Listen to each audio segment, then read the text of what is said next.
Hola, ¿qué tal a todos? Bienvenidos a un nuevo capítulo de El Invitado. Hoy estamos con un tremendo invitado. Es de la zona, es penquista y además es físico. Adolfo, por favor, sin más preámbulo, vamos a comenzar. Te vamos a presentar brevemente primero, pero te vamos a presentar de una manera especial, porque quiero que te presentes respondiendo las primeras preguntas de esta entrevista, ¿ya?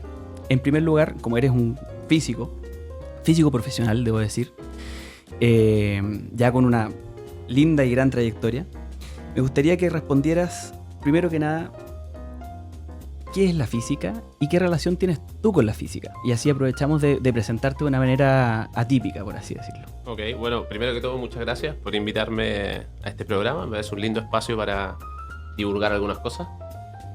Bueno, partiendo por la pregunta ¿qué es la física? Yo te daría una definición un poco de Wikipedia, quizá un poco más árida, pero que me parece que es la más correcta. Y es básicamente la disciplina que se dedica al estudio de las leyes del universo. Viene de la palabra en griego física, que significa natural.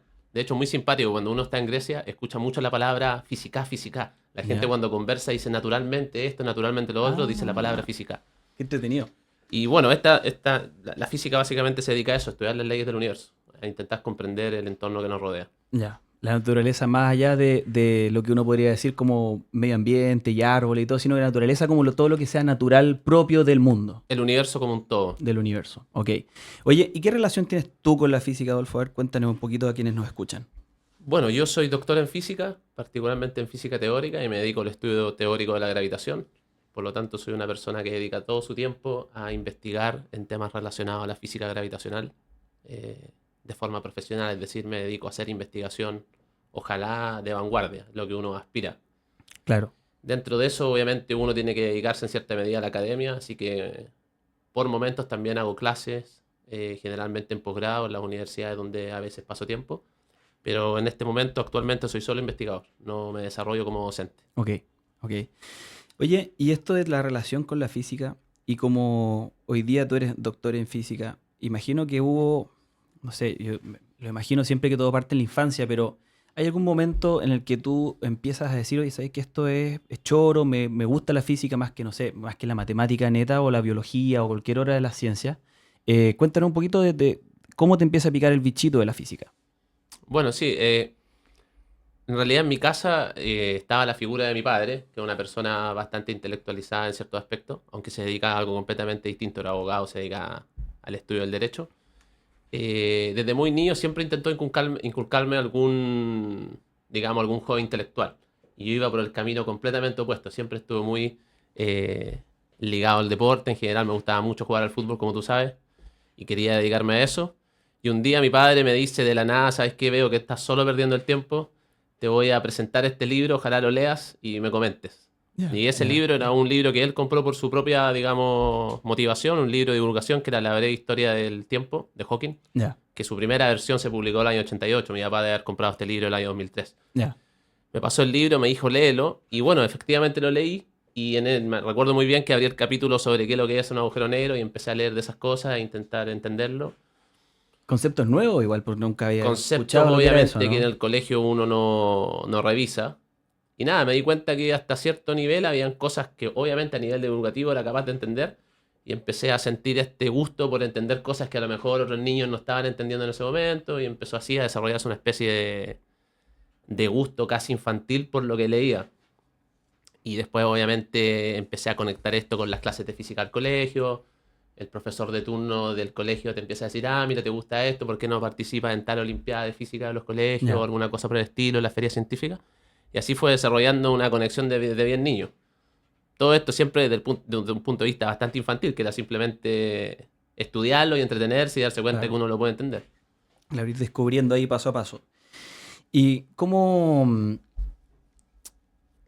más que cómo, pero yo supongo que tenías dedos para el piano en el colegio, supongo que te iba bien en matemáticas, te iba bien en física, y tú decides estudiar física completamente convencido o tenías otras cosas en mente, así para cerrar un poco este tema de cómo llegaste a dedicarte a la física teórica, que es algo súper específico que poca gente hace. Mm.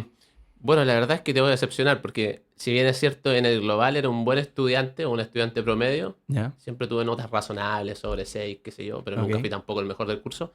pasé por una época en la que era muy mal estudiante de matemáticas. Ya, De hecho, me gustaba mucho la física, tenía muy buena nota en física, pero era pésimo en matemáticas. ya. Tenía casi el peor promedio del curso. Pero eso es una paradoja. Es una especie de paradoja que en un momento se dio y que me tiene que haber perseguido hasta la entrada a la universidad. Yo fui bastante mediocre en la enseñanza media en matemáticas. Ya, Si bien es cierto, tuve una prueba, una PSU razonable, tampoco fue gran cosa. ya, Pero ya en esa época entendí que si quería dedicarme a la física, que era lo que me gustaba, y que yo simplemente lo llamaba física, tampoco lo separaba en física teórica ni ningún otro tipo de física, porque no ya. tenía esa visión todavía, entendí que había que aprender matemáticas. E intenté desarrollar en cierta medida una habilidad. O sea, más que programarme para resolver los problemas que están en la PSU o los problemas que te presentan en el colegio, como empezar a entrenar tu cerebro de una forma en que las matemáticas se te hacen más amigables y se te empiezan a abrir en la cabeza. Entonces, en Claro. realidad me dediqué a eso.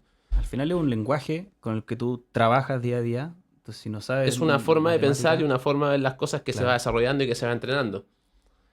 Ahora, mientras estaba en la enseñanza media y en paralelo tenía este gusto por los deportes, empecé a desarrollar este gusto por la física Ujú.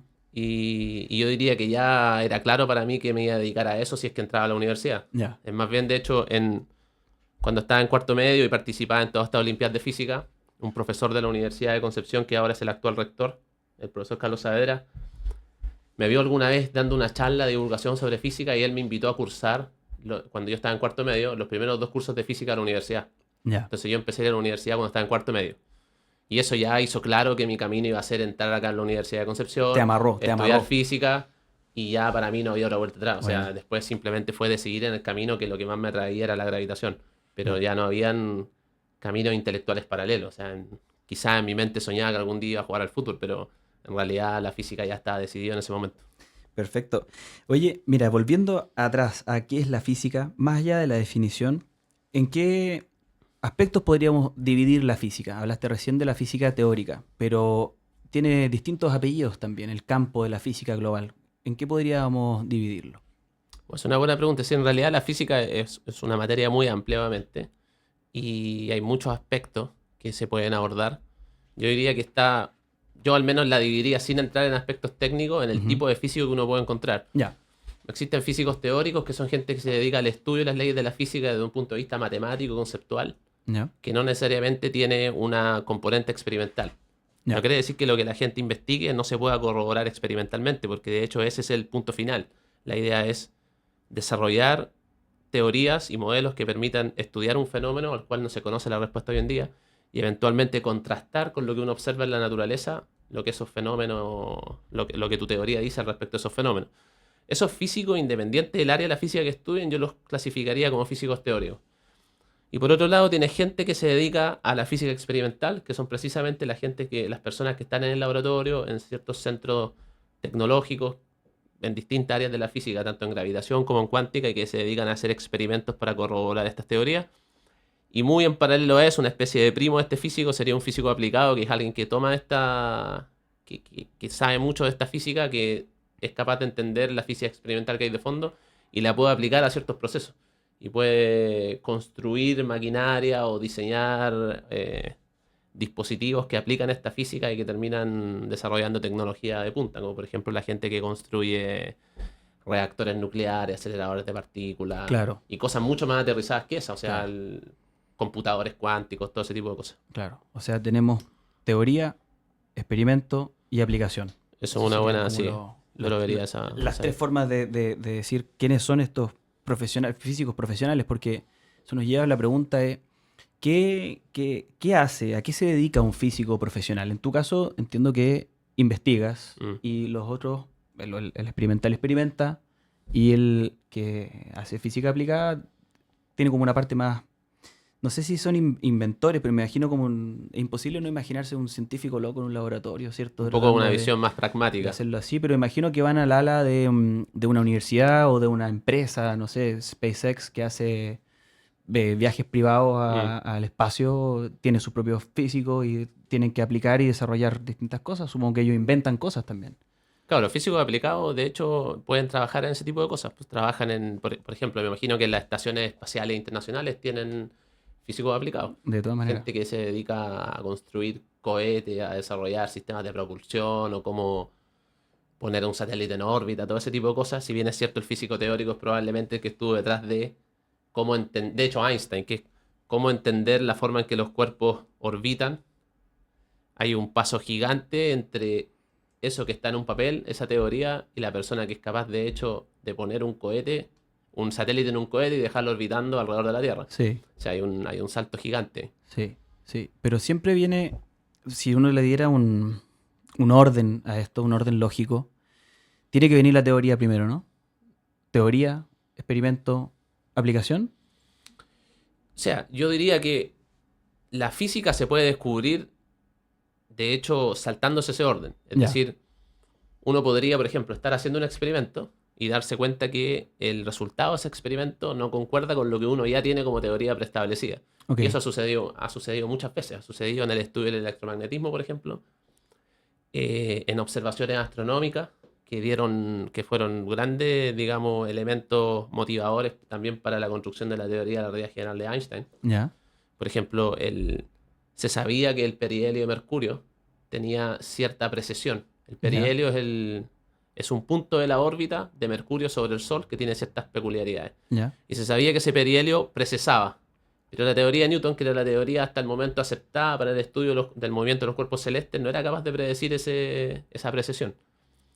Y entonces ahí tú tienes un ejemplo en que se observa algo. Hay un físico observacional, por llamarlo de alguna forma, no es un físico experimental quizás, ya, pero, ya, pero los astrónomos entendían que sucedía esto y no eran capaces de darle explicación con la teoría correspondiente y entró el teórico en una segunda fase, digamos. ok, Y lo mismo en el caso del electromagnetismo, la gente que ya entendía, por ejemplo, la inducción magnética y cosas por el estilo desde un punto de vista netamente experimental en los laboratorios, pero no teníamos a la mano las ecuaciones de Maxwell que unificaban la electricidad y el magnetismo, entonces no se entendía por qué una corriente en ciertas condiciones, un campo magnético variable generaba el campo eléctrico. ok.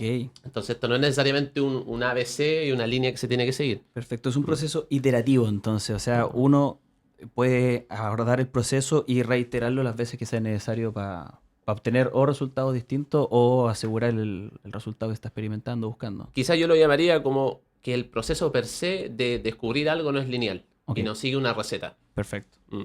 perfecto. Oye, ¿qué tan importante es la investigación en física comparado, no sé, con otros tipos de investigación? Esa es una pregunta que a veces la gente aborda de una forma controversial. Yo creo que en ¿Ya? realidad todo el conocimiento es relevante, Sí. desde la ciencia hasta el arte, ¿Mm? para ponerlo, digamos, en ciertos polos opuestos. Y creo que todos los países desarrollados tienen que invertir en cultura en general y en expresiones de arte y en ciencia, porque eso hace de su población una población más educada y una población en general que vive mejor. Ahora, la física es particularmente relevante porque la física en cierta medida, si uno sigue una escala como reduccionista de las ciencias que generalmente uno estudia, por ejemplo la biología, la química, ¿Ya? tú puedes reducir toda la biología a la física, básicamente. No ¿Ya? quiere decir que la biología per se sea menos importante, ¿Ya? pero lo fundamental que está detrás de cualquier proceso biológico es un proceso básicamente químico que al final son puras interacciones electromagnéticas. ¿Ya? Y eso lo estudia la física. ¿Ya? Entonces, la física como una especie de ciencia base tiene que ser estudiada. ¿Por qué? Porque permite no solo generar conocimiento teórico, sino también eventualmente desarrollar mucha tecnología. Entonces los países tienen que, en efecto, invertir en este tipo de cosas. Más allá de que hay que invertir en todos los aspectos del conocimiento. Pero muchas veces he escuchado frases del tipo, bueno, ¿qué hacen estos tipos? Por ejemplo, esto lo dijo un periodista de TVN alguna vez, ¿Ya? que es un pésimo comentario, ¿Ya? y es que cuando se estaba descubriendo, no sé si ya se había descubierto, se estaba invirtiendo en el CERN, que es el colisionador de hadrones que está en Sí. Ginebra, Sí. que es un enorme acelerador de partículas que está bajo tierra y que tiene un radio, creo, como de 20, 12 kilómetros, no sé, por Ujú. ahí. Lo dije en un rango bastante amplio de error, pero se entiende Sí. que es más de una decena de kilómetros.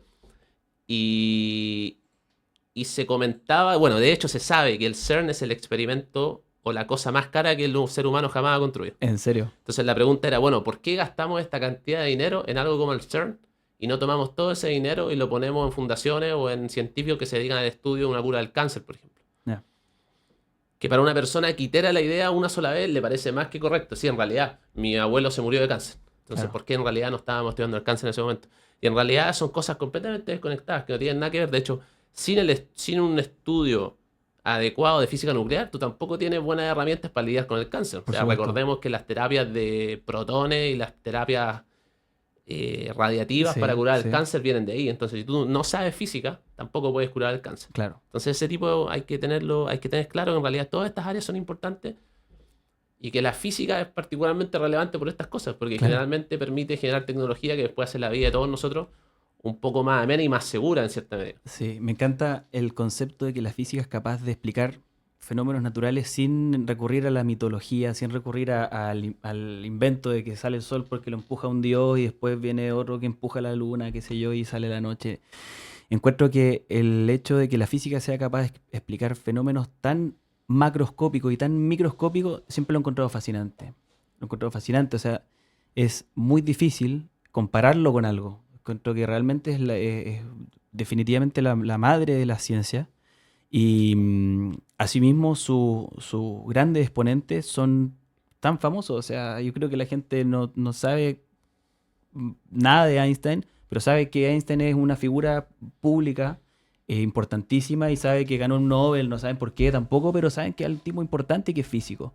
Entonces encuentro que estar metido ahí, dentro de los compadres más importantes de la historia, con tantas personas de renombre, eh, es porque definitivamente detrás tuyo hay una ciencia que es importantísima, fundamental, y vuelvo al principio, encuentro maravilloso que sea capaz de explicar cosas tan supermasivas como los agujeros negros, qué sé yo, supermasivos, que no tengo idea de todo esto, en qué se diferencia un agujero negro, por ejemplo, lo podemos conversar después, y que sea capaz de explicar los fenómenos cuánticos, que es algo que ocurre ya a nivel ni siquiera microscópico. Entonces lo encuentro maravilloso y me hace pensar también en el periodista de TVN y me hace pensar por qué es importante investigar, por qué Chile investiga, y por qué debe un país investigar con respecto a física, por ejemplo.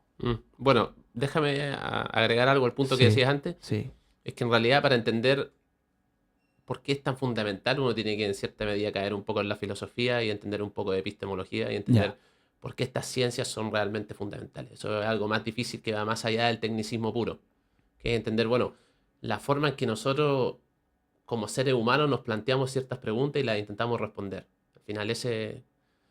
Y lo que nos damos cuenta con el desarrollo, digamos, de la ciencia en general es que es precisamente el estudio de las ciencias lo que te permite dar respuestas a cosas que de otra forma, como dices tú, caes en una falacia de la primera causa. O sea, es decir, yo en realidad no sé por qué esta primera cosa sucede, entonces voy a reemplazarla por un ente mágico claro, que me da la respuesta, ¿cierto? En un claro, momento nosotros no sabíamos que la Tierra había algo más allá de la Tierra, por lo tanto todo lo que estaba fuera de nuestro alcance de entendimiento era reemplazado por el dios de turno.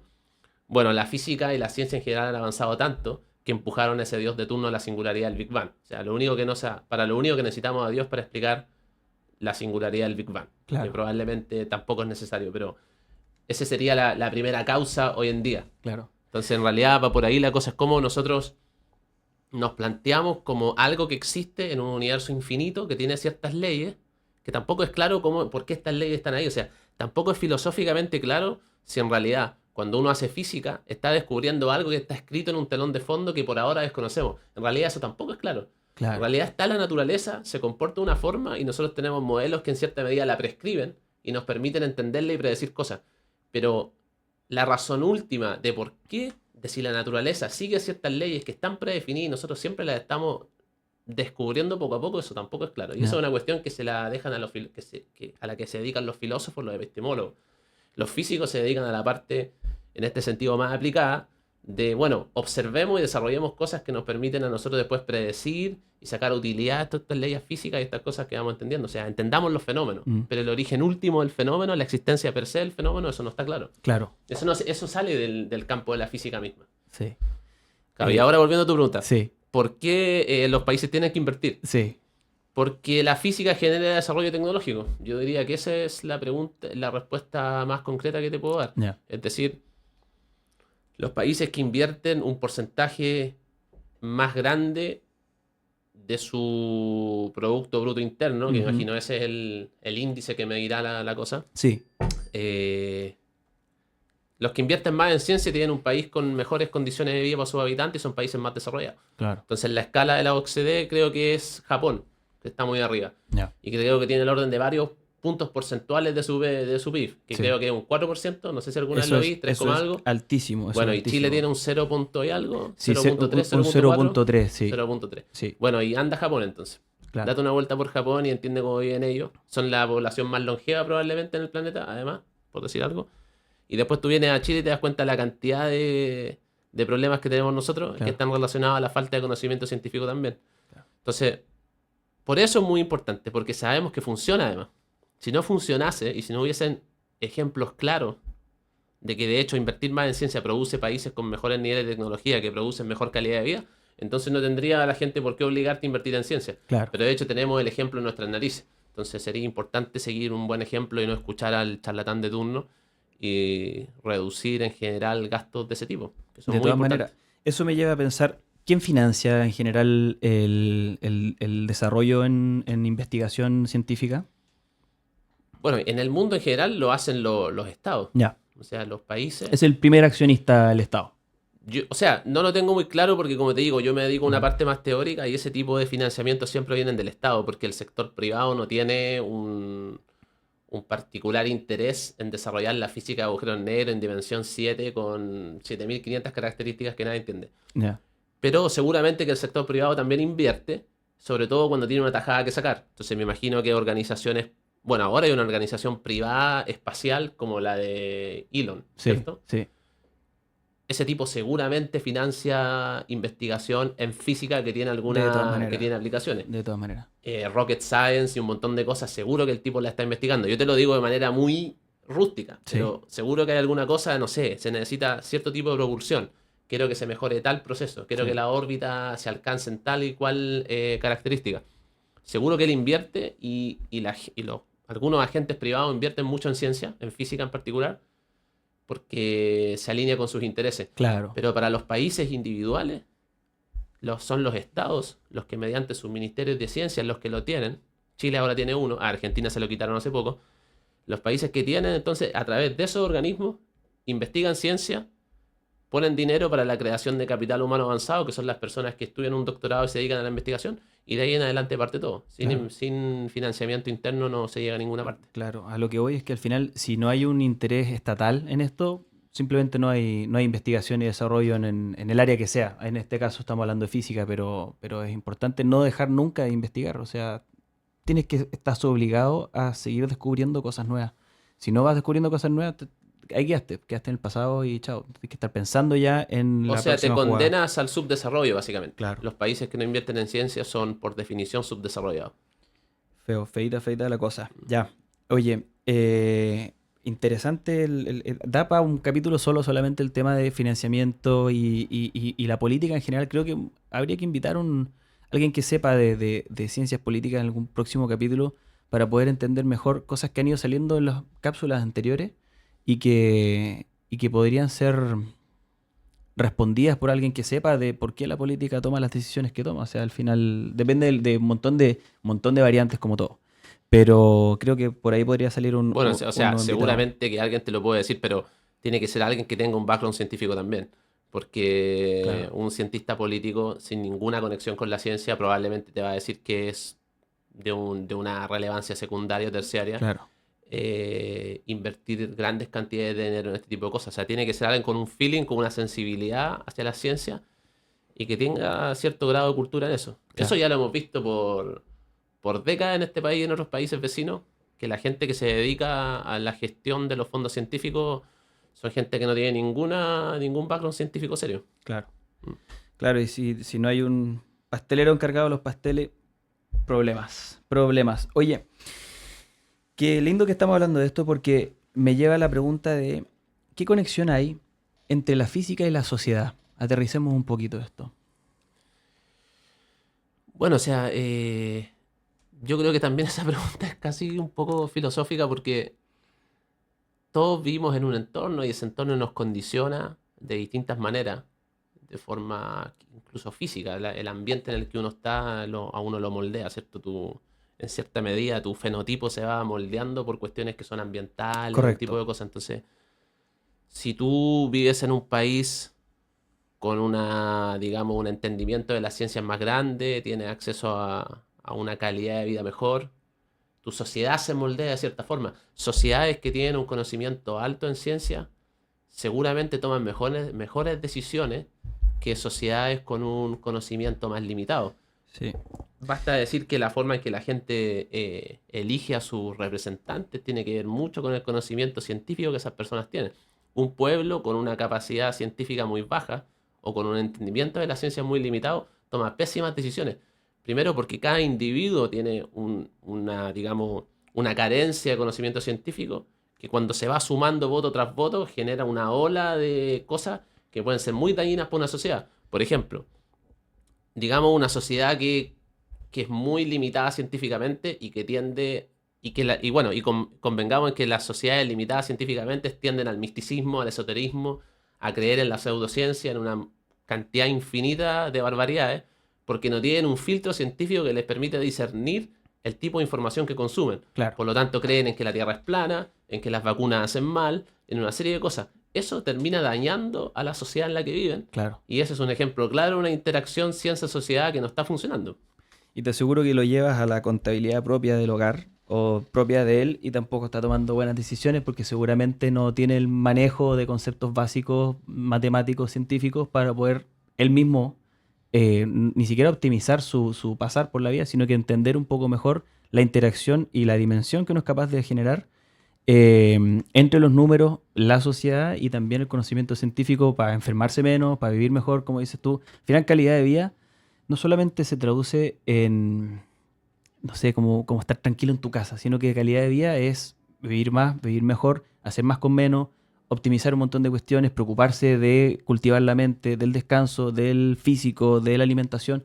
Es un todo. Entonces, es cierto que si uno le cierra las puertas a la conexión que hay entre las ciencias y la sociedad, yo creo que tenemos efectivamente, como dices tú, una población que está más susceptible a cometer no solamente los mismos errores, sino que a cometer errores que de repente van en detrimento de ti mismo y no te das cuenta. No, por No eres supuesto, capaz de pesquisarlo, de verlo, darte cuenta. yo diría que en tiempos de COVID se entendió muy bien eso. Ahora, como fue tan largo el COVID, quizá todas Mm, las sociedades sucumbieron en cierta medida digamos, a ese misticismo con el que se terminó abordando la pandemia. ya, Pero diría que sociedades más educadas en un principio tuvieron una mejor reacción que sociedades menos educadas desde el punto de vista científico. O sea, ¿cómo tú le haces entender a una población poco educada científicamente que no tiene que salir a la calle, que tiene que restringir su interacción social por algo que no logran ver y que no logran entender ni palpar, que es este virus claro, invisible? Por supuesto que esa gente no tiene ninguna capacidad de abstracción que les permite decir, bueno, si en realidad no voy a salir a la calle porque mi presencia en la calle optimiza la capacidad del virus de propagarse, de claro. mutar, de hacer una serie de cosas que después nos van a afectar a todos y nos van a tener en pandemia 4 años. Lo mismo pasó, por ejemplo, en Chernóbil. ¿Cómo le hacías entender tú a la gente que existía algo que le llamaban radiación, que contaminaba los cuerpos y los objetos y que los convertía en objetos ionizantes por cientos de miles de años? Claro. También, o sea, sí, ¿por qué entonces yo abrazo a mi marido que estuvo expuesto a la radiación? ¿Por qué un abrazo que yo le doy todos los días hoy día me va a matar si ni siquiera le veo una llaga, una quemadura en su piel? Claro. Bueno, cuando la gente no tiene esa capacidad de abstracción, entonces le es más difícil comprender este tipo de fenómenos y le es más difícil actuar acorde y tomar buenas decisiones. Mm. Entonces, Oye, es importante que la gente consuma ese tipo de conocimiento. qué concepto que sacaste allá, radiación ionizante versus no ionizante. La ionizante, o sea, la no ionizante sería la que no tiene el potencial de cambiar el potencial de acción de los electrones, no desnaturaliza Mm. la célula, ni las moléculas, ni nada. Pero la ionizante es la que arrastra, ¿o no? Arrastra y al final Y que es desnaturaliza la fatal, célula. digamos, Fatal, que fatal. destruye la estructura celular. Oye, qué interesante. Yo la verdad es que siento que lo que sé de física debe ser un pocazo con respecto a lo que uno podría saber, pero lo poco que sé, te juro que me genera una satisfacción personal así exquisito, lo encuentro pero ya bacán. Oye, hablemos de un concepto bien interesante que tú mismo me introdujiste, me presentaste, que es el concepto del analfabetismo numérico, analfabetismo matemático, analfabetismo científico, quizás ya no vamos por un lado, pero hablemos de un poquito del analfabetismo matemático. ¿Qué es? ¿Qué es esa cosa? ¿Y por qué? ¿Y por qué crees tú que es importante que la gente sepa, que nos está escuchando, que existe este concepto? Claro, bueno, primero no me quiero endosar la creación del término porque en realidad eso es de un libro de un matemático que se llama John Allen Paulus y que hace divulgación científica, pero él es Ya, matemático de base. de base, ok. Y yo leí ese concepto en ese libro y me pareció muy interesante y te lo compartí, desde ahí como que lo divulgo. Y precisamente es el concepto que engloba, yo diría, las últimas dos o tres preguntas que me has hecho, que es cómo la gente percibe la ciencia, cómo vive con la ciencia, cómo Ujú. su falta de conocimiento científico la afecta. Y ese concepto en particular ataca una analogía con el alfabetismo De lectura, de ¿no? lectura Claro, o lingüístico, si es que se puede decir así. Que me disculpen los lingüistas, pero la gente que se dedica al estudio del lenguaje, sí, al neurolenguaje, etcétera, está muy condenado socialmente ser una persona que comete fallas gramaticales, por ejemplo, de ortografía, claro. una persona que habla mal, siendo que un lingüista te diría que hablar mal en realidad no es un concepto, en realidad uno habla de acuerdo a un registro social en el que se encuentra. Hay una serie de cosas que uno tiene que Claro, estudiar, claro. también cuando tiene que lidiar con estos conceptos, por ejemplo, como el lenguaje. Pero cuando la gente, por ejemplo, confunde el imperativo con la tercera persona singular, entonces Claro. te dice hace esto, pero en realidad se dice hace esto, Claro. etcétera. En ciertos círculos eso está bastante, digamos, penalizado Sí, socialmente. Escribir mal un correo. eh, ¿Para qué vamos a hablar de que de hecho el concepto de analfabetismo tiene que ver con la gente que no es capaz de leer y escribir? Que seguramente es un porcentaje minimal en un país con el nivel de desarrollo como el que tiene en Chile, no sé, pero será un 2-3%. Y no en lo sé. áreas rurales quizás muy, digamos, aisladas. Pero eso se condena mucho. Bueno, ahora imagínate una persona que está a ese nivel, pero en aspectos matemáticos o científicos. O sea, una persona que no es capaz de operar con las operaciones aritméticas básicas. Una persona que no puede sumar, restar, dividir o multiplicar de forma natural sin una calculadora. Esa persona es básicamente un analfabeto matemático. Ahora la pregunta es ¿por qué esa persona no se le condena de la misma forma? ¿Por qué esa persona en la sociedad sigue siendo un individuo absolutamente funcional que no paga ninguna consecuencia de eso? Y es más, aún, está hasta ciertamente justificado. Muchas veces hemos escuchado la frase, sí, que en realidad yo siempre fui malo para los números, pero soy Sí, fantástico para las letras. Entonces no hay problema, o sea, sigo con mi vida. Pero claro. el inverso no sucede. O sea, la persona que es muy mala con las letras y que escribe pésimo y se expresa mal, está condenada. Y en realidad eso es un problema porque este analfabetismo matemático que termina conduciendo a un analfabetismo científico es precisamente lo que lleva a la sociedad a ser ignorante en una serie de cosas y a tomar malas decisiones, a no saber la diferencia entre el precio del kilo de pan y quizás otra cosa, a tomar malas decisiones financieras, a no entender de probabilidades. Asociar dos cosas inconexas entre ellas y tomar como que la causa de una es una casualidad Claro, ocurrida por otra. a la confusión entre casualidad y causalidad, Exacto. que de hecho es lo que lleva a la gente al misticismo y a básicamente a la tendencia religiosa en todas las religiones que se conocen. Oye, paréntesis, ¿qué pensamos del horóscopo? Tú como físico. Primero, ¿qué signo eres tú? Acuario. Acuario. Si estoy de cumpleaños el próximo martes, Eso, así que oye, soy Acuario. próximo martes de cumpleaños. No vamos a arreglar la fecha para que no sepan tampoco cuándo estamos grabando. Esto puede estar grabado quizás. Quizás cuándo está grabado. Está Eh, haciéndole. No, estamos aquí, estamos 2026. el Estamos horóscopo es 2026. una cosa, no sé qué te puedo decir, o sea, una caricatura de algo y que quizás tiene un origen que podría tener cierta ¿Ya? relevancia histórica desde el punto de vista científico, pero que tiene relación con las constelaciones, con observar un poco el cielo, Sí, la posición de las estrellas, etcétera, ¿cierto? La posición del sistema solar con respecto a las constelaciones. sí. Y hay una buena onda en decir, ah, mira, en realidad definamos estas constelaciones y entendamos que hay una posición del Sol con respecto a ella, etcétera. Entonces hay como un origen relacionado quizá al estudio de la astronomía, pero muy primigenia. O Ya. sea, ¿qué serán? 3.000 años atrás. El problema es cuando tú asocias eso, esas observaciones, a una posible influencia en el desarrollo de la timeline de la vida de una persona. O sea, yo nací el X del X, para no revelar la fecha de hoy, y por el hecho de que el Sol estaba pasando por cierta constelación en ese momento, mi vida está absolutamente predestinada y mis características individuales ya se conocen. Eso es una ridiculez. Mm, Pero es una ridiculez porque está absolutamente comprobado que no permite predecir nada. De ahí uno claro. llega, si me das un segundo, a una cosa que es súper importante. Cuando la gente sabe de ciencia en general, porque ojo, se puede ser un muy buen técnico en algo, pero igual pensar ridiculeces. O sea, no por saber mucha física o saber mucha biología o literatura, dejas de pensar estupideces en otras cosas. Claro. O sea, eso puede suceder igual. No estoy diciendo que es una receta que funciona al 100%.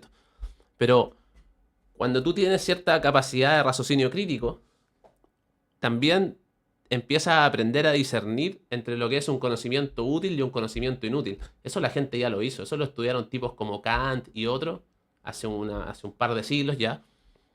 Y es precisamente ahí donde entra la relevancia del método científico. Es decir, ya, ok, yo soy Piscis.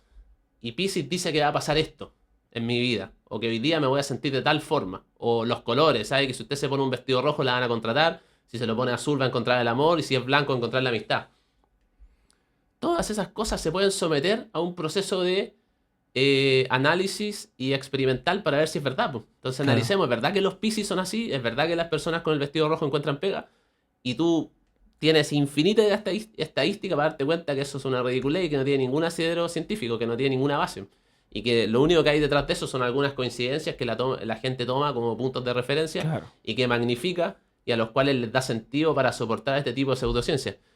Entonces, no ser un analfabeto científico o matemático precisamente te ayuda a discernir lo que es conocimiento útil de lo que es conocimiento inútil. Porque te puedo asegurar que hay una biblioteca del porte de Manhattan llena de libros esotéricos y llena de libros Sí. pseudocientíficos Sí. y la gente podría creer, bueno, es que hay tanto conocimiento al respecto, tengo tanto que estudiar sobre los colores, quizá me voy a convertir en un experto en eso y me voy a dar cuenta que así es como funciona. No, eso es conocimiento inútil porque de ese conocimiento tú no puedes producir nuevo conocimiento.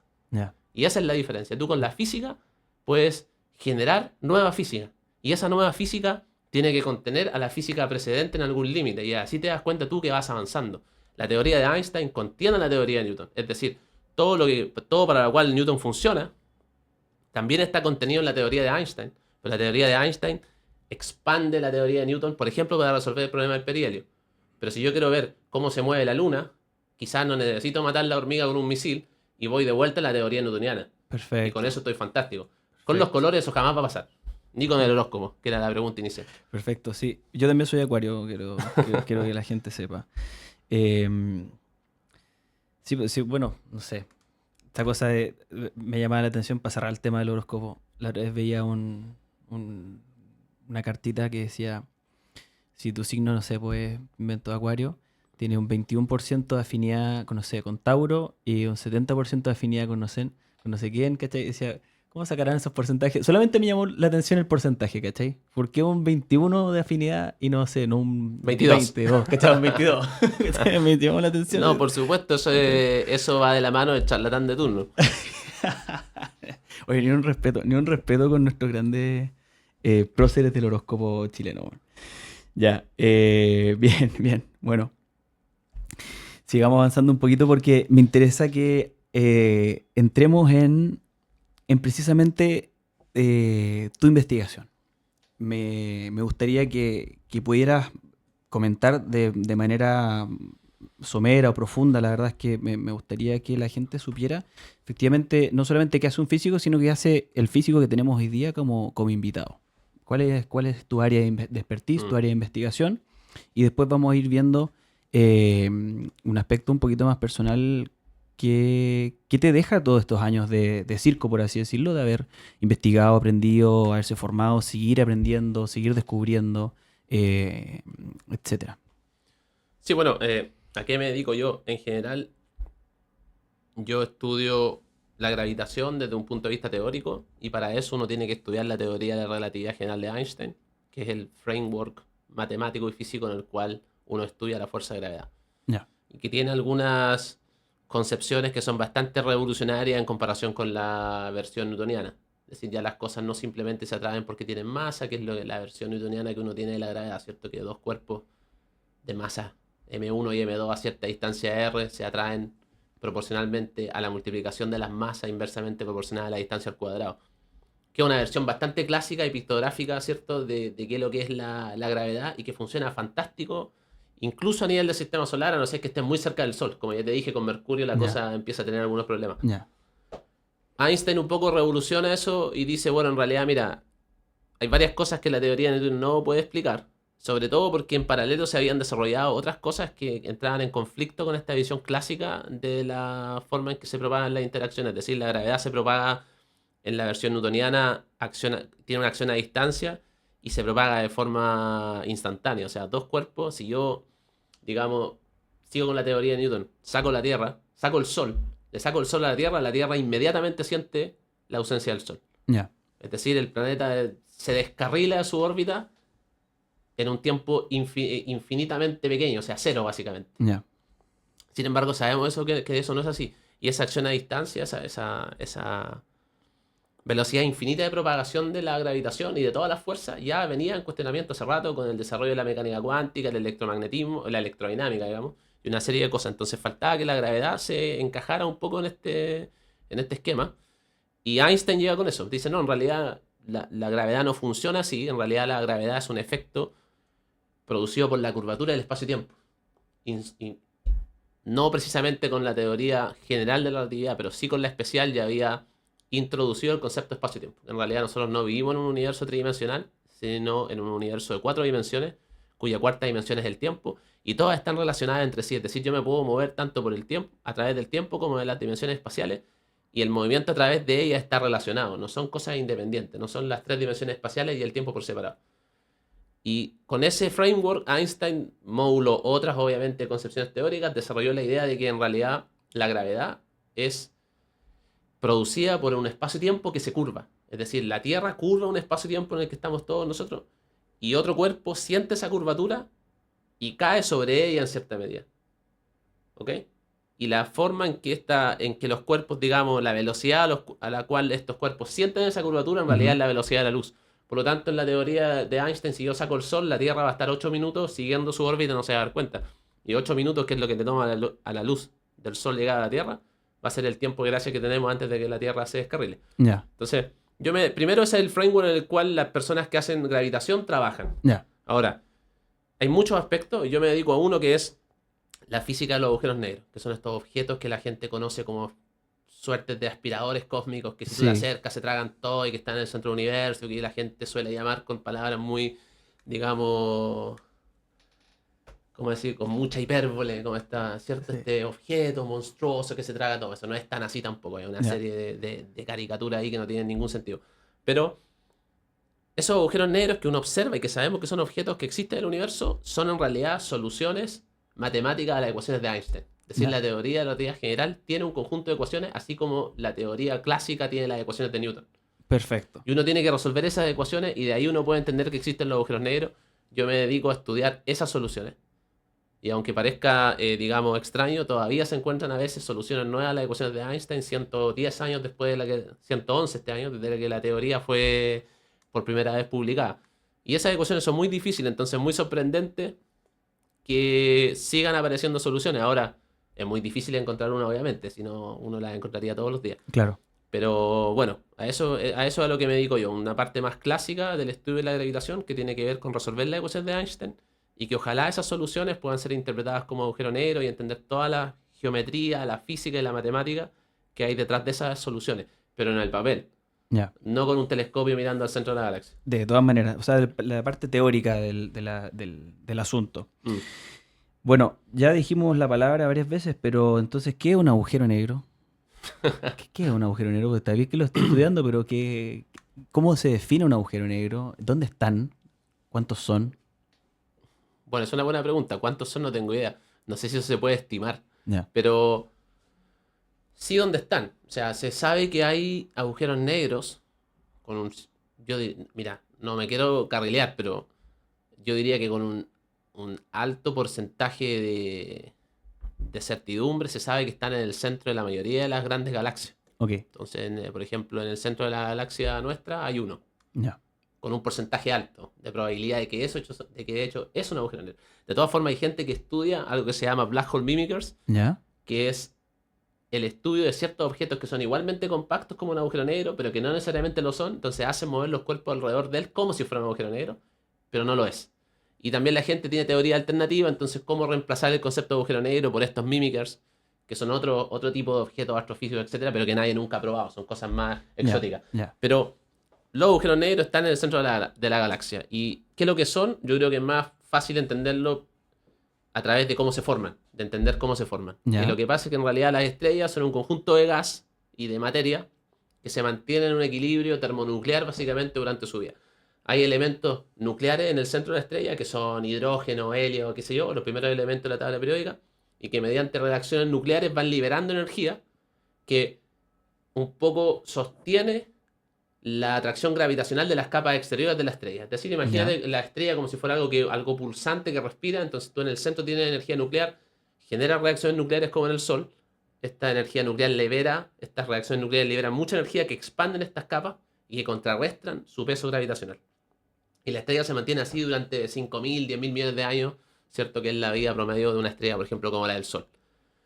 Pero resulta que a medida que va avanzando el tiempo, estas reacciones nucleares van quemando el combustible que tenían inicialmente. Entonces ya no hay más hidrógeno, ya no hay más helio, o lo que sea que están consumiendo. Yo te lo digo en forma muy rústica, no es que tenga precisamente claro cuál es el proceso nuclear que va ahí.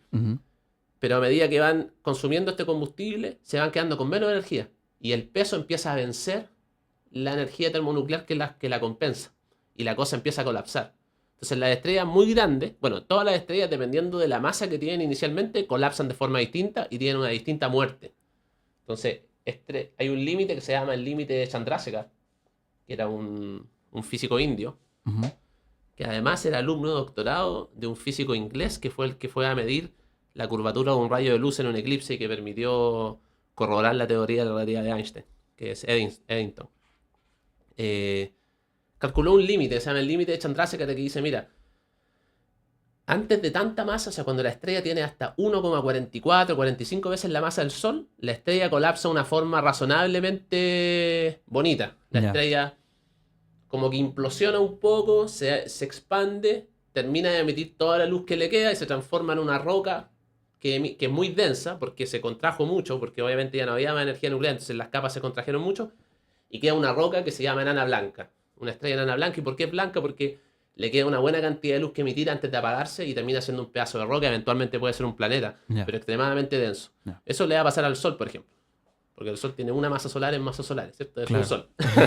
Pero para algo que sea 1,44 masas del Sol, eso todavía sucede. Pero cuando tú pasas ese límite, bueno, y la pregunta es ¿por qué se frena el colapso? Si es que te lo puedo decir. Se frena porque en realidad se llega a un punto en que los átomos se contraen tanto que se empiezan a juntar los electrones que están dentro de los átomos, y, son parte de los átomos, y esos electrones tienen una fuerza que los hace repelerse, que es una cuestión de origen cuántico, se llama la presión de degeneración electrónica. Los electrones no quieren estar consigo mismos a los mismos niveles cuánticos, entonces si yo los quiero poner en el mismo lugar, los tipos se repelen. Esa fuerza, esa presión es suficiente para una estrella más chica que 1,4 veces la masa del Sol para frenar el colapso. La cosa termina en una estrella enana blanca. Pues si yo tengo más masa, digamos, hasta, 3 masas solares, en realidad el colapso es mucho más violento cuando la estrella empieza a perder su combustible y colapsa lo que se llama una estrella de neutrones. Y en realidad lo que pasa es que la estrella se empieza a contraer, en un momento explota, se genera una supernova, pero el núcleo de esa estrella no logra colapsar completamente y se reduce a algo que se llama una estrella de neutrones. Y ahí la degeneración electrónica no fue capaz de lidiar con la presión gravitacional, y en realidad son electrones con electrones los que sostienen neutrones con neutrones los que sostienen el inevitable colapso, digamos. Y termina generándose una estrella que es infinitamente densa, o sea, no infinitamente, obvio que no, pero muy densa, y que está compuesta por electrones, básicamente. Esas se llaman estrellas de neutrones, se conocen, se sabe que la masa de la estrella observada llega como a 2 veces la masa del Sol. O sea, yo te doy algo que es infinitamente grande y termina que es algo muy grande y termina en una estrella de neutrones que tiene un radio mucho ínfimo, chico, con una masa muy grande metida dentro. Pero resulta que hay estrellas aún más masivas, hay estrellas que son 1.000.000 de veces la masa del Sol, ¿cierto? Son muy grandes. Esas colapsan inevitablemente y se transforman en algo que se llama un agujero negro. La materia entra en unas condiciones extremas de densidad que crean algo que se llama un horizonte de eventos, y que es una región que separa causalmente el espacio-tiempo. Es decir, lo que está dentro de ese horizonte con lo que está dentro no se pueden conectar. Que sería el punto de no retorno donde Y ni ese es el siquiera la punto luz de no puede retorno. escapar. Exacto. Y esa región es lo que de verdad caracteriza un agujero negro. O sea, Ok, si alguien te pregunta qué es lo que es un agujero negro, tú dices, es una región del espacio-tiempo que está causalmente desconectada de su exterior.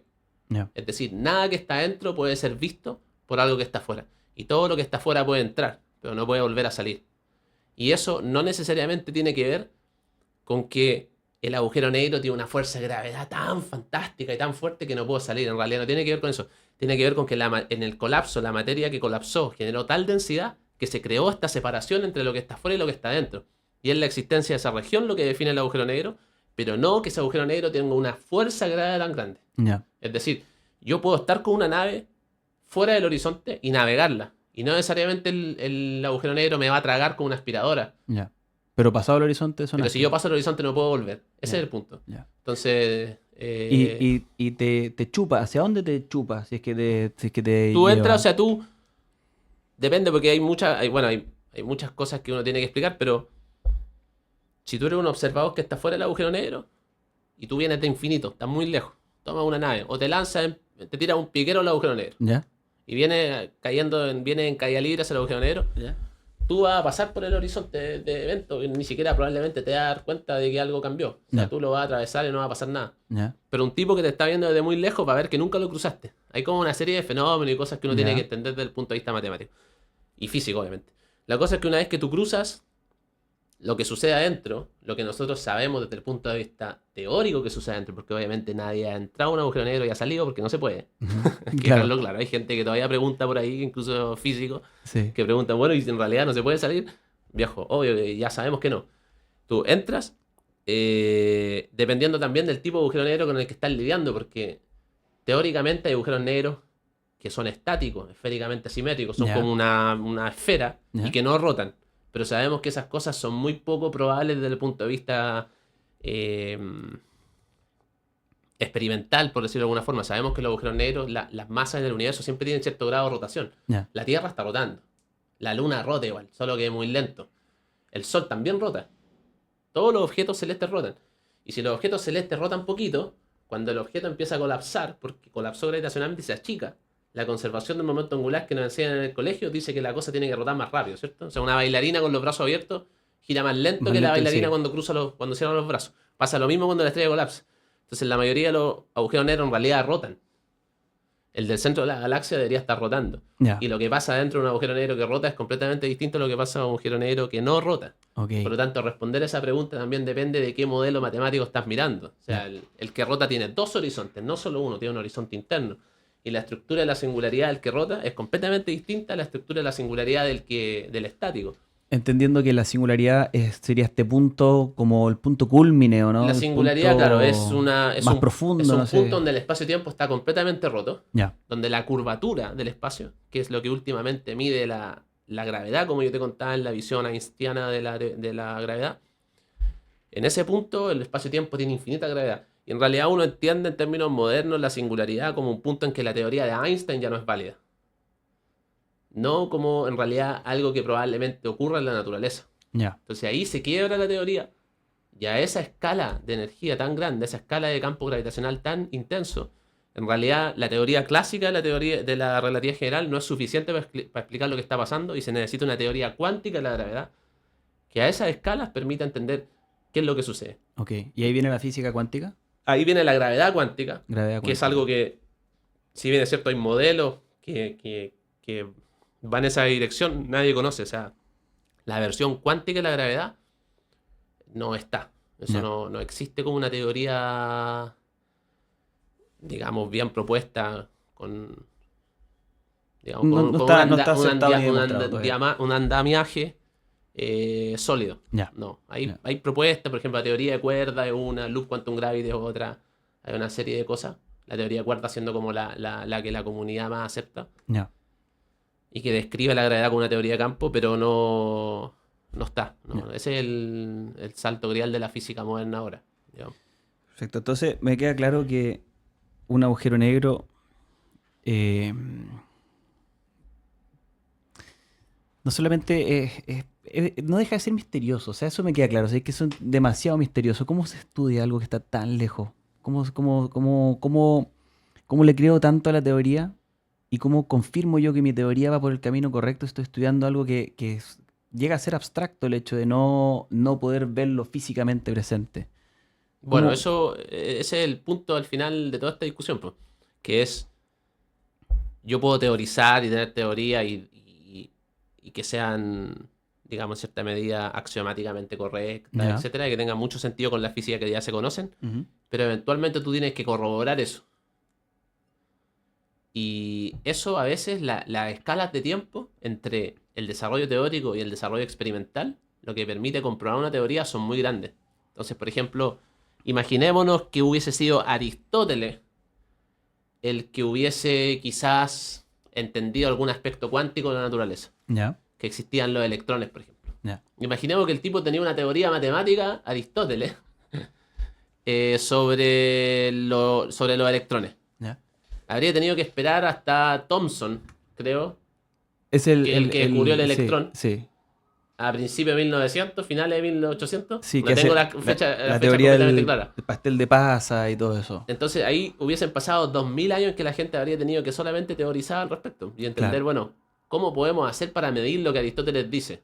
Ya bueno, afortunadamente con la mecánica cuántica eso no sucedió y muchos de los avances que se hicieron a finales de 1800, principios de 1900, fueron en su mayoría o una gran cantidad de ellos corroborados en una época dorada de la física de partículas hasta los 70, diría yo, que culmina con todo el desarrollo del modelo estándar de física de partículas y ahora el 2012 con el bosón de Higgs. Piensa que el bosón de Higgs se predijo en los 60 y lo encontraron en el 2012 gracias a la creación del CERN. Pero aún el CERN sigue funcionando porque hay cosas que otras teorías, un Sí. poco más violentas que esa, por ejemplo supersimetría, predice la existencia de ciertas partículas que no se han podido medir Ya. y que para lo cual se están construyendo aceleradores más grandes que el CERN. Los chinos tienen un proyecto que viene a aportar en esa dirección. Con la gravedad sucede lo mismo y con la gravedad cuántica es aún peor porque es tan grande el gap entre lo que se necesita medir y las capacidades tecnológicas actuales que Que quede probablemente no lo corto. vamos a ver en cientos de miles de años. Se necesita, por ejemplo, la escala de energía generada para poder identificar una string, que serían los constituyentes de la materia en la versión de la teoría de cuerdas. Se necesita un acelerador de partículas, un CERN del porte del sistema solar. Ya. Y ahora tú tienes uno solo de unas decenas de kilómetros. Ya. Ya. Entonces, claro, tú tienes que creerle a la teoría mientras tenga cierto sentido físico y ojalá algún día la va a poder medir, corroborar. Bueno, algo así le pasa a Einstein. Él teorizó y también se pudo demostrar el electromagnetismo por el cual le gana el premio Nobel, pero si bien él ya tenía la teoría de relatividad, no sé si ahora estaba en pañales o avanzado o no tan avanzado, no había podido ser realizada la comparación entre la teoría y la demostración práctica, real de la relatividad hasta mucho tiempo después y por eso él no se toma eso como motivo para darle el Nobel y etcétera. Porque ganarle esto por el Mm. electromagnetismo. Bueno, hay dos cosas. La primera es que el premio Nobel jamás se lo habrían dado por la teoría de la relatividad general, ¿Ya? porque el Nobel tiene ciertas visiones, requiere de que haya un aporte sustantivo a la calidad de vida de las personas, a la Ujú. humanidad en general. Se tienen que hacer cosas que tienen cierto grado de aplicabilidad. Y ¿Ya? el efecto fotoeléctrico la tienen, Eso, que es fotoeléctrico, con lo que perdón. ganó Dije el premio Nobel, electromagnético. que es algo que Fotoeléctrico. desarrolló en 1905 y que es la base, por ejemplo, de las celdas solares. Sí. Entonces, eso sí fue capaz de darle el Nobel a Einstein y la teoría de la relatividad general no, porque era una cuestión meramente teórica a la época, a pesar de que no se demoró tanto en corroborar algunas cosas. Ya. Por ejemplo, lo del perihelio, el cálculo se hizo rápidamente y si bien es cierto en el primer cálculo Einstein se equivoca, después lo corrige Ya. y creo que otras personas también lo hicieron. Se midió la curvatura de un rayo de luz por la presencia de una estrella. Eso lo midieron en el eclipse. Sí. Que creo que eso se Sí. hizo en un eclipse que lo observaron de Sudáfrica. Primero el tipo fue a alguna parte de las estepas rusas y lo pararon porque estalló la Primera Guerra Mundial, no lo pude medir. Ya. Pasaron varios años, después lo midió Eddington. Y bueno, eso lo puso en un nivel de fama mundial. Claro. Y ahora, 100 años después, en 2015, se midieron las ondas gravitacionales. Ya. O sea, Einstein predijo, mira, que eso es muy importante porque además Sí. te permite entender por qué estas cosas pueden desarrollar tecnología. Cuando, cuando, cuando las ecuaciones de Maxwell se descubren, digamos, que es básicamente la unificación de electromagnetismo y de electricidad y magnetismo, ¿Ya? se entendió que existían las ondas electromagnéticas. O sea, existen unas cosas que se llaman ondas electromagnéticas, que son las que nos intercambiamos cuando llamamos por teléfono, la luz que está acá, etcétera, el microondas, y que se propagan en el vacío, etcétera. Y eso generó toda la tecnología que tenemos hoy en día. Cuando se entendió lo de la onda gravitacional de ahora último, Ujú. precisamente la gente ahora se está cuestionando si puede haber una especie de, en vez de electrónica, una gravetónica. O sea, si uno puede tener tecnología en que se transmite información a través de, no sé, ondas gravitacionales. Quizás en un par de siglos más vamos a tener de eso. Puede No ser, lo sabemos. puede ser, Bueno, sería hermoso. ese es el punto. Oye, y para, ya que estamos hablando de esto, ¿cuál es el norte, crees tú, de la física moderna? ¿Cuál es el santo grial por descubrir o cuál es el norte en realidad, hacia dónde se está trabajando? Bueno, yo te puedo hablar por lo que manejo por nuestras áreas, digamos. Sí, Seguro que en nanomagnetismo habrá uno, que la claro, gente que hace física otro tipo más aplicada tendrá otro, pero yo diría que lo que los físicos teóricos están apuntando es a la construcción de una teoría consistente de gravedad cuántica. ya, Es decir, a la unificación de la física macroscópica, que está representada por la teoría de la relatividad general de Einstein, por la gravedad, con la teoría microscópica, que es básicamente la mecánica cuántica, ya, y que está compuesta de tres teorías, que son la electrodinámica cuántica, o sea, entender los fenómenos electromagnéticos, y las fuerzas nucleares, de ya, las cuales hay dos, que son fuerzas nucleares fuerte y débil. Esas tres tienen un framework en común, se llama el modelo estándar física de partículas. Pero la gravedad no entra ahí. Hay que cuantizar la gravedad para meterla en ese framework. Cuando ya, eso se logre, se va a tener una teoría, en principio, del todo, ya. que va a permitir escribir una teoría sobre la cual viene toda la física fundamental hacia abajo.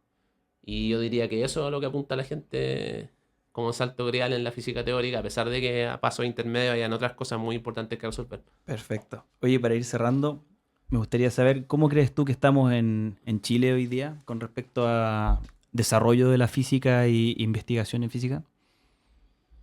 Bueno, de nuevo, en nuestra área, yo creo que hay cierto nivel, que la Ya, gente ve a Chile como un polo con ciertos investigadores haciendo física de agujeros negros, física relacionada un poco a gravedad cuántica, no precisamente gravedad cuántica, pero aspectos colaterales que vienen de ahí.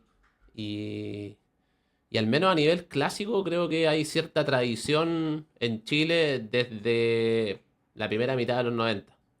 Hay un paper muy relevante que se hizo en los años, diría, creo que es el 92, entre el 92 y el 94, que tiene una relevancia internacional. Y de ahí adelante se ha hecho una escuela de gravitación y de física de alta energía que ha puesto a Chile en cierto lugar. O sea, diría que sí. Igual tenemos los hay una observatorios buena producción. en Chile. Tenemos los observatorios que son internacionalmente reconocidos y creo que eso también le puede dar a Chile forma de permanecer ahí arriba en investigación en física Bueno, y astronomía. esos son los astrónomos. Ujú, Y bueno, ahí hay varias cosas. Primero, que el 90% de la observación no es chilena. claro. O sea, Chile pone el desierto y pone el buen tiempo. Sé que tienen reservado un espacio, sí, los chilenos para poder Sí, no investigar y sé, todo. será el 10% de las horas de observación, no sé. Seguramente, seguramente. Pero sí, Chile tiene cierta supremacía porque creo que de las 365 noches del año, 340 están despejadas ahí Sí, arriba en los observatorios. sí. Y gente de todo el mundo viene para acá y está, bueno, el observatorio radioastronómico, ¿cierto? O sea, hay un Y montón, está la silla, hay un está el montón de cosas. alma, está ¿Cómo un eso impacta a montón. la gente que hace otro Sí, tipo de física? Eso no es tan claro. ya, Porque además que se tiende a cometer errores de carácter político y administrativo al creer que la única ciencia o la única parte de la física que hay que financiar es la astronomía porque tenemos los cielos despejados. Eso es una claro, ridiculez también. claro, Tampoco hay que dejar de financiar al resto por una cuestión como esa. O sea, claro. hay que potenciar lo bueno que tenemos, pero también generar y dar base para que se vayan creando nuevos polos de investigación en todas las áreas. Pues la gente que hace física de partículas, la gente que hace física nuclear, la gente que hace gravitación. Y no creer que porque tenemos los cielos bonitos y el telescopio, que ni siquiera lo pagamos nosotros probablemente, hay que solo darle financiamiento a los astrónomos. Me parece Hay súper, que como que atacar por todos lados el problema. de todas maneras. Oye, vuelvo a otra pregunta que hice anteriormente, ya con esto para cerrar. ¿Qué sientes tú que te dejan todos estos años de investigación y de relación estrecha con la física? En lo personal, dices tú. Ajá. Bueno, primero que todo, no tengo tantos años en la física. Ujú. Entonces, o sea, mi relación con la física tendrá a la fecha unos 20 años más o menos. Si es Ya. que lo tomo desde que entré a la universidad, voy a Ujú. cumplir 38. Y nada, o sea, diría que es una forma de vivir en cierta medida, de entender el mundo en general y una carrera profesional que consume, en mi opinión, a lo mejor la gente va a creer que soy muy fundamentalista en esto, Ujú. pero que consume casi todos los otros aspectos de tu vida. O sea, a mí me cuesta separar ser físico del resto de las cosas que hago. Claro. O sea, vivo de la física completamente. Lo veo como una carrera y una competencia todo el tiempo que no para y que, sobre todo si tú lo haces porque te gusta. O sea, encuentro que es muy difícil que alguien se dedique a la física si no es verdaderamente una pasión, algo que verdaderamente le gusta. Claro. Tú no puedes cerrar la oficina, ir de 8 a 6, de 8 a 4 a la universidad, hacer 3 o 4 cosas y volver a la casa y desconectarte. Eso no le pasa a un físico. El físico está 24 horas en función de la física. Después, ¿cómo controla eso con su vida personal para no arruinarla? Claro. Ese es otro tema. Claro. Pero diría que me deja, bueno, eso, como una carrera que te permite entender en principio el universo de una forma distinta y te permite desarrollarte, viajar, aprender muchas cosas, relacionarte con gente de todo el mundo. Es una carrera neta, es una carrera que no se puede tampoco nacionalizar. No existe un físico en Chile. Eso sería, yo soy físico y vivo en Concepción. Eso no tiene ningún sentido como statement. Uno es físico, pero uno como físico pertenece. La física es covariante, la física es la misma en todo el universo. Por lo tanto, no soy yo estudiando física en Concepción, es un chino en Shanghai o es otro un gringo en Nueva York, y todo el mundo está observando el mismo fenómeno. Es una carrera completamente internacional porque las leyes de la física son las mismas en todos lados. Claro. Entonces es una carrera que te invita a la competición en ese sentido, no como, claro, algo local, ¿cierto? Y eso yo lo encuentro entrete. Me parece un lindo comentario. Esperamos aquí en Radio Florencia, esperamos que cuando te nominen a un galardón internacional, a pesar de la física no tener fronteras, cuando te inviten a un galardón, vamos a estar ahí para el Nobel de quizás qué cosa, no sé, pues, el día de mañana en una de esas descubres la nueva siguiente teoría más bacán de las bacanes y hablamos de Adolfo Cisterna, el próximo Einstein. No, no. Yo No creo lo que eso, creo. yo creo que eso no es. Yo no creo que ningún físico que disfrute de su labor o el profesionalismo o lo que sea, se imagine siendo el nuevo Einstein ni nada. No creo que eso exista, ¿no? Es como ser futbolista y querer ser, no sé, Maradona, ¿cachai? No, claro, yo creo que la gente que hace física lo hace porque le gusta. Y los tipos muy excepcionales, los genios que alguna vez han aparecido de vez en cuando en la Tierra, ¿Ya? que se han ganado el Nobel, muy pocos de ellos tuvieron esta visión un poco carrerística, como quiero ganarme el Nobel porque quiero ser como él. Claro. Y quiero ganarme las lucas que implica el Nobel o estar ahí en la lista de personas. Seguro que hay alguien así, pero la mayoría no lo son.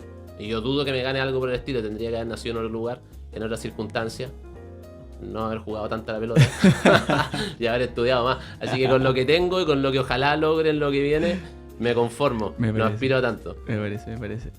Oye, Adolfo, te damos las gracias nuevamente por haberle dado este tiempo a esta conversación amena sobre física. La verdad es que un tema apasionante. Otro día podemos hablar de cosas más específicas, más técnicas, cuando andes de nuevo por acá, por nuestra humilde ciudad. Y encantado nuevamente de haberte recibido. Muchísimas gracias por haber aceptado la invitación. No, gracias a ti. Fue una conversación muy amena y entretenida, así que con gusto vendría, ¿no? Muchísimas gracias. Muchísimas gracias a todos los que nos Gracias. escuchan. Gracias por llegar hasta el final. Chao, chao.